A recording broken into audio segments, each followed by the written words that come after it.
Hey everyone, welcome back to my channel. तो मेरा जिडपी का एग्ज़ाम हो गया है और मैंने रिव्यू नहीं शेयर किया क्योंकि मैं सच में बहुत थक गई थी एग्ज़ाम दे के आगे। और एक्चुअली मैं अभी यहीं रुकी हुई हूँ क्योंकि मेरा SBI PO मेंस भी है 30 जनवरी को। तो फिर मुझे यहाँ रुकना ही पड़ेगा क्योंकि फिर मैं ऐसे बार बार अप डाउन नहीं कर सकती हूँ ग्वालियर टू भोपाल। और अगर कर भी सकती हूँ तो फिर थक जाते हैं और एग्ज़ाम जो है वो काफ़ी लंबा है, तो इतना नहीं कर सकते हम, दिमाग को भी रिलैक्स करना ही पड़ेगा हमें।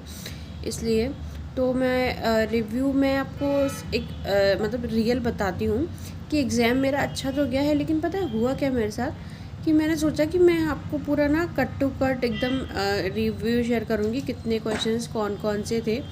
बट हुआ क्या कि मैंने इंग्लिश का तो पूरा बनाया क्योंकि इंग्लिश का सेक्शन काफ़ी अच्छा आया था। जैसे ही मैंने जीके का सेक्शन देखा मेरा दिमाग ख़राब हो गया क्योंकि इतना मेरा जो जीके का सेक्शन था तो क्वेश्चन मेरे अटेम्प्ट्स तो मेरे सही गए हैं, मैं ऐसा कुछ नहीं, पर फिर भी क्या होता है कि आपको एक्सपेक्टेशंस होती है एग्ज़ाम से कि अरे नहीं इसके अच्छी आएगी। और अगर आप मॉक टेस्ट में अच्छा स्कोर कर रहे हो तो फिर तो पहले मैं आपको बता देती कि इंग्लिश में मेरे अटेम्प्ट जो है वो 25 रहे हैं आउट ऑफ 30। और जीके में मैंने अटैम्प्ट करे हैं ओनली 17 क्वेश्चंस। मुझे पता है काफ़ी बच्चों ने बहुत ज़्यादा भी किया होगा। हम एक तो पता नहीं क्या हुआ मेरे साथ, कुछ चीज़ें तो जो थी मैं भूल ही गई, मैं वहाँ पे क्लिक ही नहीं कर पा रही थी। और कुछ ज़्यादा ही उन्होंने पुराना या बोल सकती हूँ स्टैटिक क्वेश्चन ज़्यादा पूछा था। और मैं थोड़ा करंट अफेयर्स बेस्ड ज़्यादा चीज़ें पढ़ती हूँ क्योंकि मोस्टली बैंक में वही आती है। बट अभी सेट भी है, क्या ही कर सकते हैं। अच्छा, उसके बाद रीजनिंग की मैं बात करूँगी तो रीजनिंग का जो सेक्शन था ना वो सच में लेंदी था। लाइक मैं अगर एग्ज़ाम का कंपैरिजन करेंगे हम 2022 और 2023 वाले का, 2022 वाला सच में अच्छा एग्ज़ाम था और इजी भी था। ये सच में ऐसा लग रहा था कि हाँ भैया सिडबी लाइक एग्ज़ाम कर दिया उन्होंने, थोड़ा मतलब RBI लेवल का एग्ज़ाम कर दिया।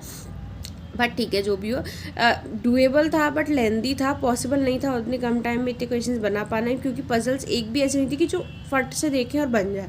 मीन्स सब में डबल वेरिएबल्स थे या फिर मतलब थोड़ी हार्ड हार्ड थी, और पजल भी ऐसी थी जो फंस रही थी। तो मेरी फंस भी गई, इसीलिए मेरे सिर्फ 27 अटैम्प्ट ही हुए हैं उसके बाद आउट ऑफ 40। और फिर क्वांट की बात करेंगे तो क्वांट में जो मेरे अटैम्प्ट हैं वो हैं 23 आउट ऑफ 40।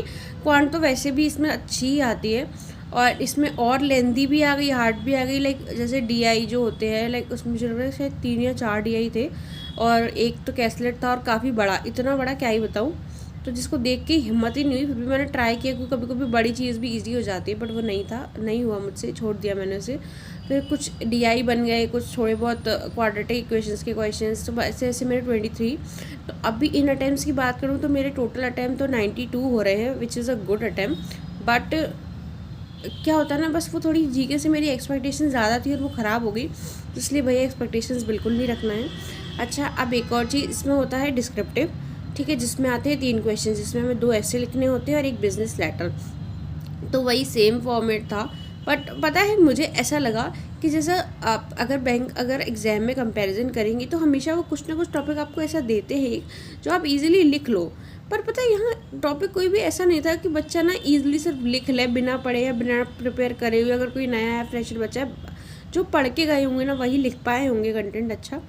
तो बाकी मैं आपको बता दूँ, बिजनेस लेटर जो था 4 टॉपिक थे, तो मुझे सच में नहीं याद कि क्या क्या है, पर मेरे को इतना पता है मैंने कौन सा लिखा। तो मैंने एक लाइक 25 कंप्यूटर्स का कोटेशन वाला था कि आपको भेजना था वो, तो मैंने वो था।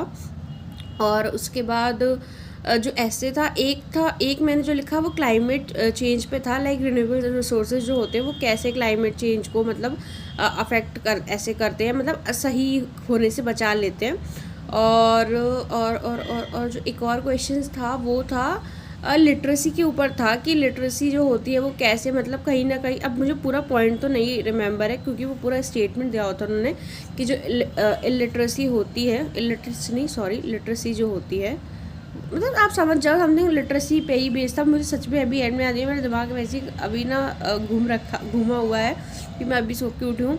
और अभी मुझे अपने दिमाग को शांत करके SBI PO में भी रखना है क्योंकि एक एग्ज़ाम तो गया, वो अब वो जो होगा जैसा होगा वो तो हो गया, कुछ कर नहीं सकते, ठीक है। अब वो जब रिज़ल्ट आएगा तब देखेंगे। अभी मेरे हाथ में SBI PO है और मेरा ये पहला एग्ज़ाम है जो SBI का क्लियर हुआ है, और वो भी SBI PO। तो मुझे भैया अच्छी उम्मीदें भी है इससे और अच्छा मुझे करना भी है। इसलिए अभी मेरे पास कल का भी पूरा दिन है, तो मैं यहीं स्टे करने वाली हूँ और मैं अच्छे से अपना करूँगी रिवाइज सारी चीज़ें करंट। आई होप्स होगी वो पेपर मेरा अच्छा जाए, एक्सपेक्टेशंस जैसी हों अच्छी।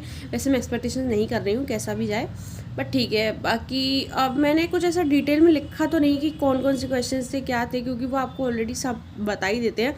और मैं बोल रही हूँ, मेरा जीके देखने के बाद मेरा मूड ही ऑफ हो गया, तो फिर मैंने नहीं लिखा कुछ भी, सिर्फ मैंने इंग्लिश का लिखा कि ये क्वेश्चन वो क्वेश्चन, पर ठीक ही है। ओवरऑल ऐसे ही क्वेश्चन था। बाकी मेरे अटैम्प्ट तो ये है, मैंने आप लोगों के साथ शेयर कर दी, फिर भी एक बार और बता देती हूँ। 92 मेरे अटैम्प्ट्स है और 3 अगर डिस्क्रिप्टिव के मिलाएंगे टोटल 95 हो गए। आप लोग भी अपने कमेंट्स जो है अपने जो आपके जो अटैम्प्ट्स हैं वो मेरे साथ कमेंट सेक्शन में शेयर कीजिएगा। और SBI PO का रिव्यू भी अगर आप लोग बोलेंगे तो मैं आप लोगों के साथ ज़रूर शेयर करूँगी। तब तक के लिए guys stay tuned and subscribe my channel.